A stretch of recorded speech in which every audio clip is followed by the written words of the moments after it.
A lot of people are really coming down on Scoot Henderson. He's had a rough start to his NBA career. And first of all, I want to say it's just got to be tough, big shoes to fill when Damian Lillard, maybe the best Blazer of all time, between him and Drexler. When he leaves and he's coming right in, there's a lot to be asked, but his numbers are he's averaging 9, 5, and 2 and 4 turnovers a game, shooting 35% from the field. Say that again, one more time. 9 points, 5 assists, 2 rebounds, and 4 turnovers a game, shooting 35% from the field. Do you think it's just way too early? Or are you kind of changing maybe your outlook on what kind of player he could be? No, he's still a freak athlete, so that's something you can't teach. He plays on a team that, for the most part, this season's probably not going to be that competitive. Mm-hmm. They're at a weird time. They are rebuilding, and he's the first guy that they're rebuilding with. I guess technically Anthony and Shaedon Sharpe are. Shaedon Sharpe stepped up in a big way. Well, no, he looks like a cornerstone, a most improved player. We yeah. talked about most improved. Shaedon Sharpe's probably going to be a guy to get that award if he keeps putting up these type of numbers. But a cornerstone, so funny. But no, yeah, he is, and so is Scoot. He's obviously the guy, being the number 2 pick, and even a guy at times people were like, Scoot or Wemby, you know what I mean? And that seems so crazy now to think, because we're watching Wemby play every night. We're like, dear God, you know what I mean? Like, I haven't seen anything like this. So that's also hard on him, man. I had a little bit of that, not as similar as the Scoot, because I wasn't the number 2 pick, but I was a top 10 pick, and my teammate who I came in with was a number 1 pick. And like, he was so talented and he had all these flashes, and I was struggling early on. It was really hard to deal with sometimes, because you're just like, man, like, and you want your teammate to do well. And he's a friend, but it's hard to, like, you do compare yourself. I'm watching Brad Beal's games. I'm watching Dion Waiters' games. I'm watching Lillard's games, and I'm seeing, especially Lillard, like, I'm seeing these guys instantly just have success, and it's not really coming for me yet. And that can be extremely frustrating. The good news is, and the differences between me and Scoot, is he has the green light. I didn't get that. I didn't have that. He has that. So it will come around for him. They're not going to be that great. There's no pressure. Right. Do you think it hurts that Anthony Simons has been out? Or do you think it'll help him when he has more? The more talent he has out there, the more he'll be able to move freely and have guys that can really help him. Just, the better the players that are out there, the better you're going to look, right? Yeah. That's just, what it is. But yeah, he's going to have to adjust, man. He's got to improve his jump shooting. The people are going to go under every screen, man. It isn't the G League or high school. Like, he's a freak athlete, but everybody's kind of freaky. You know what I mean? Just enough to where, like, you might be more athletic than everyone, but it's by a margin of where it's not like you could just hop over people, man. Like, people will go up there and send your shit, dog. Like, everyone's a freak athlete in the NBA. Even the guys that you think aren't that athletic, if they came to your, like, local LA Fitness, you'd be like, Jesus. You know what I mean? Like, so it's one of those things where he's got to have to adjust and learn. We are way too early. I mean, but that's our job, right? Yeah, no, we got to do our job. We got to ask You're questions. Right. Yeah. It is early, though. Mm-hmm. Again, that 20, 30 game mark is where I start to look at numbers with everybody. And now you have kind of like a good understanding of where his season's going to go. And then I do that again after All-Star break, because like literally like 15 games later, because that's where people either turn it on or turn it off. Yeah. After All-Star break's a whole different season. Like, there's a team. I remember Trae Young's rookie year. He started off really bad, and then after All-Star, second half of the season, they really started had to cook. Yeah. My second half of the season, my rookie year, I just started to just play better. You just saw, like, okay, I got like 50 out. That wasn't great. I only have 30 left. Let's just relax and go play some ball. And like, you kind of just settle in a lot of times. And even guys who aren't rookies, like really good players, sometimes they have like weird seasons, and then like after All-Star break, you see people like start to pick it up. So there's like 2 checkpoints, but right now it's not one. But if you're asking me, yeah, so far he's been struggling, but he'll be okay. Yeah, you mentioned him being a freak athlete. I think we need to maybe dial it back a little bit on, people comparing him to like a John Morant type of athlete or Derrick Rose.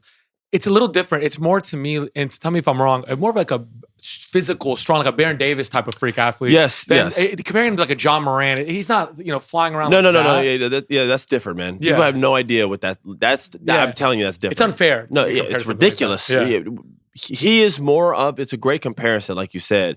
He is explosive and has flashes of like Westbrook, and he does do things like that. But like, he is more like that freakish nature of like, he's a bigger guard who's physical and can explode towards the rim when he has an opportunity. Mm-hmm. That doesn't mean he's Russell Westbrook or John Morant getting a rebound, rushing it down the court and jumping one step in front of the free throw line every single time and just figuring shit out in the air. Yeah. That's like a different level of athleticism, bro. There's like 3 point guards in the history of the NBA that have ever even been like that.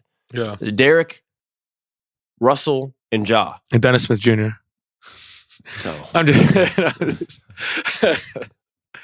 if Dennis does go left and he gets off that 1-2 step off 2 feet, there's a certain thing where sometimes it all comes together perfect and it looks insane. he'll have like a dunk every blue moon. It's only going left. Okay. He can only do it going left. Yeah. He goes left and he 1-2 steps into it. Right, left. Yeah. And if he gets hit off, he'll just like float above whoever's in front of him. He's dunking on him. Yeah. He's a freak athlete too. But like that's just, again, some guys have it vertically. Some guys have it horizontal where they're fast. Some guys have both. And then some guys have both and have like agility and aerodynamic.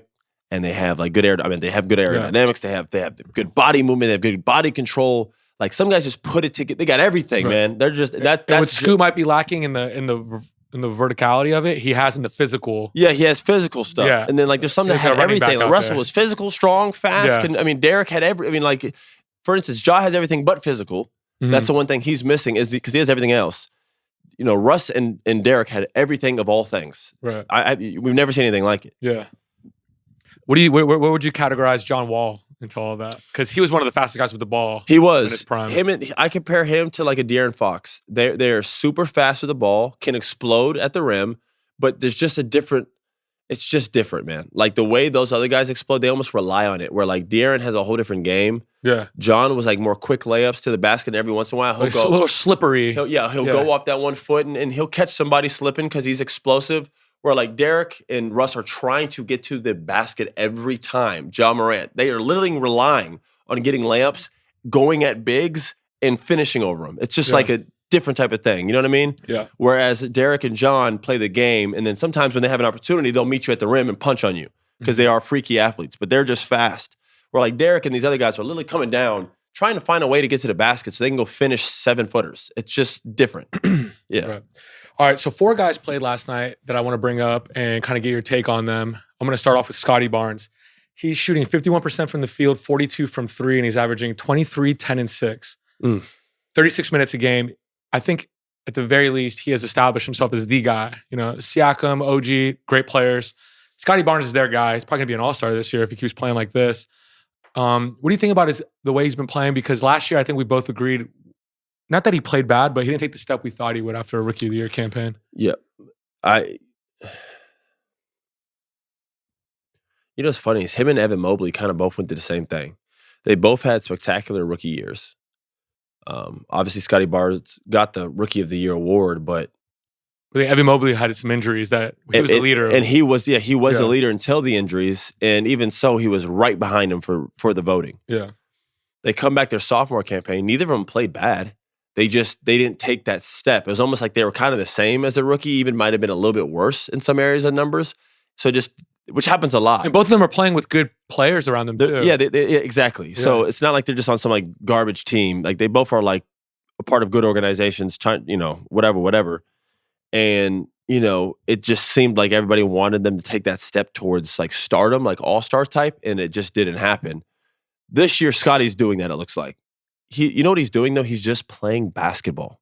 He's not trying to score. He's just playing basketball. Yeah. You know what I mean? He just looks like he competes harder. I watched him last night against the Spurs. He backed down Sohan, backed him down like 3 times, turned around, and just dunked on him like he wasn't there. You don't really ever see that. Moved him. And Sohan's not he's not some small guy. No, he moved him and dunked it. Yeah. And then had something to say after about it. You know what I mean? Yeah, it's crazy.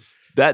But he's just playing, man. Like, he's going to each game saying, I'm going to compete and help the team win. Yeah. I'm not going to go try to play well. Yeah. And there's a difference. I'm going to play hard. I'm not going to try to play well. And him just playing hard, getting rebounds, steals, competing, being active around the rim, hitting the open shot, taking your guy off the dribble, picking and choosing when to shoot the jumper because that's not his strong suit. You got to pick and choose those moments. Yeah. He's just playing hard. He's picking, he's rolling, he's rebounding, he's catching lobs, he's getting tip-ins around the rim, he's running the break, he's in passing lanes, he's defending, he's fucking doing everything. And one wrinkle he's added too is that he's, it's early, but on 5 attempts a game, he's shooting 42% from three. Maybe that's something he worked on over the that's summer. What I'm saying. He's picking right times. Yeah. He catches the ball, someone's giving him a lot of room, he gets to go right into it and shoot. Swing, I'm in the corner. The easiest 3-ball you can shoot is the corner shots. If I'm shooting 5 threes a game, or if I'm shooting 4 threes a game, maybe 2 or 3 of them in the corner. And let's see how that goes. Maybe next time I do a pick and a pop and I'll let it fly. Or I got a couple layups and I got it going. He's hitting his free throws. Like these things, like his feel for the game looks like it's there. Mm-hmm. And it just looks like from afar watching Scottie Barnes right now, it looks like he's going into each fucking game and he's just like, I'm going to compete today. I don't care if I play well, I'm going to compete. And because he has this mindset of him just playing hard and competing, he's balling out. Yeah. The numbers, all that stuff will come when the mindset's so clear. When it's fucking cloudy and you start thinking about yourself and your jumper and I got to average this and I want to do this and I got to be better than my rookie year and I want to be a scorer and I want to be, you're thinking about things that it usually it doesn't go your way. It's like basketball guys don't reward you with it. Yeah. I don't know how to explain it.